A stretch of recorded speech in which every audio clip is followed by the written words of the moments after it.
നമസ്കാരം സുഹൃത്തുക്കളെ, KL ബ്രോൻ്റെ പുതിയൊരു വീഡിയോയിലേക്ക് സ്വാഗതം. അപ്പോൾ ഇന്നലെ ഇട്ട വീഡിയോ ഒരുവിധ ആൾക്കാരൊക്കെ കണ്ട് എല്ലാവർക്കും ഇഷ്ടപ്പെട്ടെന്ന് വിചാരിക്കുന്നു. ഞാനിപ്പോൾ ഡ്യൂട്ടിക്ക് പോകാൻ വേണ്ടിയിട്ട് റെഡി ആയി നിൽക്കണം ഇവിടെ. അപ്പോൾ പൃഥ്വിരാജിൻ്റെ സിനിമനെ കുറിച്ചിട്ടാണ് ഇന്നലെ നമ്മൾ പറഞ്ഞല്ലോ. അപ്പോൾ എന്നിപ്പോൾ അതാണ് ചർച്ചാ വിഷയം. അപ്പോൾ അത് എന്നും അതായി കഴിഞ്ഞാൽ ഒരു സുഖം ഉണ്ടാവില്ല. അല്ലാത്തെല്ലാം എന്തെല്ലാം വിഷയമുണ്ട്. പക്ഷേ എല്ലാവരും കൂടി പറഞ്ഞത് പ്രൊമോഷൻ ഒരുപാട് കൂട്ടി. അതാണ് ഇപ്പോൾ ഈ സിനിമയ്ക്ക് സംഭവിച്ചത്. അതാണ് അവരുടെ ബുദ്ധി. അപ്പോൾ ഞാനിനി അതിനെക്കുറിച്ച് പറയാനില്ല. കാര്യം എന്താ വെച്ച് കഴിഞ്ഞാൽ അവർ സിനിമ ഉണ്ടാക്കി, അവർ മാർക്കറ്റ് ചെയ്തത് മറ്റുള്ള സിനിമക്കാർ മാർക്കറ്റ് ചെയ്യുന്നതിലും ഉഷാറായിട്ടാണ് അവർ മാർക്കറ്റ് ചെയ്തത്. അപ്പോൾ അതിനിപ്പോൾ നമ്മൾ ഇനി ഒന്നും കൂടി അത് ബൂസ്റ്റ് ചെയ്യേണ്ട കാര്യമില്ല. ആരെങ്കിലും മാർക്കറ്റ് ചെയ്ത് അവരുടെ ബിസിനസ് വിജയിപ്പിക്കട്ടെ, അത്രേ നമുക്ക് ചെയ്യാൻ പറ്റുള്ളൂ. അല്ല, അതങ്ങനെ കണ്ടാൽ മതി. അത് അവരുടെ ഒരു തന്ത്രമായിരുന്നു എന്ന് ഇപ്പോൾ എല്ലാവർക്കും മനസ്സിലായല്ലോ. ആന്റണി പെരുമ്പാവൂരായാലും മോഹൻലാലായാലും പൃഥ്വിരാജായാലും അവർ വേൾഡ് വൈഡ് മാർക്കറ്റാണ് അവർ പിടിച്ചത്. പിന്നെ ഈ തന്ത്രം അതിൽ കൂടെ 2-3 പാർട്ടിക്കാരെയും കൂടി ഇടപെടുത്തി. അതാണ് ബുദ്ധി. പൃഥ്വിരാജ് എന്ന് പറയുന്ന സംവിധായകൻ മാത്രമല്ല, ബുദ്ധിമാൻ കൂടി എന്നുള്ള മനസ്സിലായില്ലേ. അപ്പം വേറെ പ്രത്യേകിച്ച് വിശേഷങ്ങളെന്ന് പറഞ്ഞു കഴിഞ്ഞാൽ, ഇന്ന് ഞാനിപ്പോൾ ഡ്യൂട്ടിക്ക് പോകാൻ വേണ്ടി ഇറങ്ങിയാണ്. അപ്പം ഇന്നത്തെ എൻ്റെ ദിവസം ഇങ്ങനെയൊക്കെയാണ്.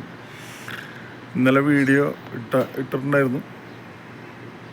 അപ്പോൾ എൻ്റെ വീഡിയോ ആദ്യമായിട്ട് കാണുന്നവരാണെന്നുണ്ടെങ്കിൽ ഒന്ന് സബ്സ്ക്രൈബ് ചെയ്യുക, ഷെയർ ചെയ്യുക, ലൈക്ക് ചെയ്യുക, കമൻറ്റ് ചെയ്യുക. അപ്പം നമുക്ക് ഇന്ന് മുതൽ പുതിയൊരു വിഷയത്തിലേക്കാണ് ഞാൻ പോകുന്നത്. ഞാനിവിടെ ഒരു സൗദി അറേബ്യയിലൊരു സ്വകാര്യ കമ്പനിയിലാണ് ജോലി ചെയ്യണത്. അവിടെ എൻ്റെ ജോലി എന്ന് പറഞ്ഞു കഴിഞ്ഞാൽ ഡ്രൈവർ ട്രെയിനർ എന്ന് വെച്ച് കഴിഞ്ഞാൽ നമ്മുടെ നാട്ടിൽ ഈ ഡ്രൈവിംഗ് ഇൻസ്ട്രക്ടർ എന്ന് പറയുന്ന ജോലിയാണ് ഞാനിവിടെ ചെയ്തുകൊണ്ടിരിക്കുന്നത്. അപ്പോൾ എന്താണെന്ന് വെച്ച് കഴിഞ്ഞാൽ, നമ്മൾ ഗൾഫിലൊക്കെ ഒരുപാട് നമ്മുടെ സുഹൃത്തുക്കൾ സഹോദരന്മാരൊക്കെ ജോലി ചെയ്യുന്നുണ്ട്. വലിയ വാഹനങ്ങൾ ഓടിക്കുന്നു. അവർ ലോങ് ഹോൾ ട്രിപ്പ് പോകണം എന്ന് വെച്ച് കഴിഞ്ഞാൽ ഏകദേശം 1000 കിലോമീറ്റർ 2000 കിലോമീറ്ററൊക്കെ പോകുന്ന ട്രിപ്പുകളാണ് എല്ലാവരും പോകുന്നത്. ഇതിപ്പം ഞാൻ പറഞ്ഞുതരാൻ, അപ്പോൾ ഇത്ര ദൂരമൊക്കെ നമ്മൾ വണ്ടി ഓടിച്ച് പോകുമ്പോൾ നമുക്ക് അതിൻ്റേതായ ബുദ്ധിമുട്ടുകളൊക്കെ ഉണ്ടാവും. മെയിനായിട്ട് ഉറക്കം ശരിയല്ലെങ്കിൽ വണ്ടി ഒരുപാട് അപകടങ്ങൾക്ക് സാധ്യതയുണ്ട്. അപ്പം അതുകൊണ്ട് നമ്മൾ ക്ഷീണം തോന്നുമ്പോൾ നമ്മൾ കിടന്നുറങ്ങുക.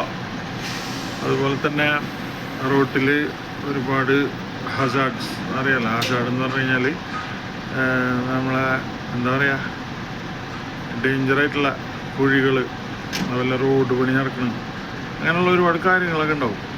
അപ്പോൾ അവിടെയൊക്കെ നമ്മൾ വളരെ ശ്രദ്ധിച്ച് വണ്ടി ഓടിക്കുക. എന്ന് വെച്ച് കഴിഞ്ഞാൽ മെയിനായിട്ട് ഫത്തീക്ക് എന്ന് പറഞ്ഞു കഴിഞ്ഞാൽ റെസ്റ്റാണ് നമുക്ക് വേണ്ടത്. ഇത്രയും ലോങ് റൂട്ടിലൊക്കെ വണ്ടി ഓടിച്ച് പോകുമ്പോൾ നമുക്ക് മെയിനായിട്ട് വേണ്ടത് റെസ്റ്റാണ്. അപ്പം ഞാൻ ഒരുപാട് വലിച്ചു നിന്നിട്ടില്ല വീഡിയോ. എന്താണെന്ന് വെച്ച് കഴിഞ്ഞാൽ എല്ലാ ദിവസവും ഓരോരോ കാര്യങ്ങളുണ്ട്. അതിനകത്ത് ഒരുപാട് കാര്യങ്ങളുണ്ട്. ഡ്രൈവർമാർക്ക് അറിയേണ്ട ഒരുപാട് കാര്യങ്ങളുണ്ട്. ഇതിനെക്കുറിച്ചെല്ലാം പറയുന്നൊരു വീഡിയോ ആയിരിക്കും ഇനി മുതലുണ്ടാവുക. അപ്പോൾ എല്ലാവരും സപ്പോർട്ട് ചെയ്യുക.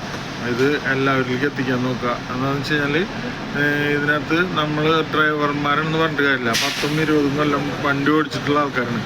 പക്ഷെ ആർക്കും നിയമങ്ങളൊന്നും അറിയില്ല. നാട്ടിലും ഇപ്പോൾ റോഡുകളുടെ ഒക്കെ രീതികളൊക്കെ മാറി തുടങ്ങി. അപ്പോൾ എല്ലാവർക്കും ഉപകാരപ്പെടുന്നൊരു വീഡിയോ ആണ് ഞാൻ ചെയ്യുന്നത്.